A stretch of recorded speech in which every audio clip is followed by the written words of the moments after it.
واتقوا يوما لا تجزي نفس عن نفس شيئا ولا يقبل منها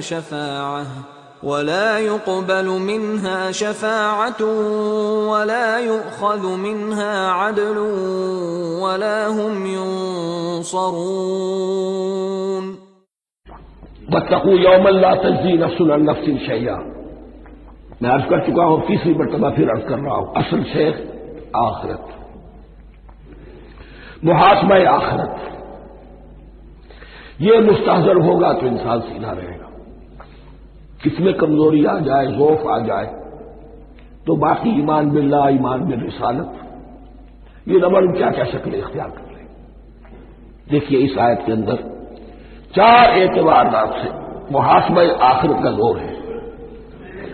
واتقوا یوما، ڈرو اس دن سے، لا تجزی نفس عن نفس شیئا، جس دن کوئی جان کسی دوسرے کے کام نہ آ سکے گی. ولا يقبل منها شفاعہ، اور نہ کسی سے کوئی سفارش یا شفاعت قبول کی جائے گی. Categorical denial. ولا يؤخذ منها عدل، نہ کسی سے فدیہ قبول کیا جائے گا. ولا هم ينصرون، اور نہ انہیں کوئی مدد مل سکے گی.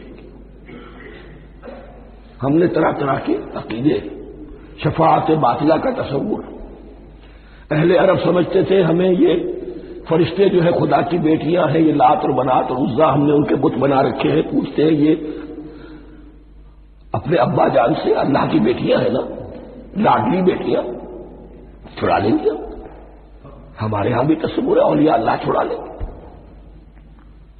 یا شفاعت باطلہ، خود حضور کی شفاعت کے بارے میں جو غلط تصورات ہیں. ایک شفاعت حقہ ہے، اس کی وضاحت کا یہ موقع نہیں ہے.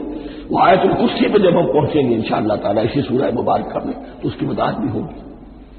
یہ سارے جو ہم نے جو گھر رکھے ہیں خیالات، ان کی نفی اس آیت کے حوالے سے کی.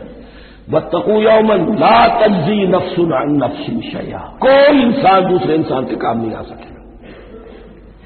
ولا يقبل منها شفاعۃ، کسی جان کی طرف سے کوئی سفارش قبول نہیں ہوگی.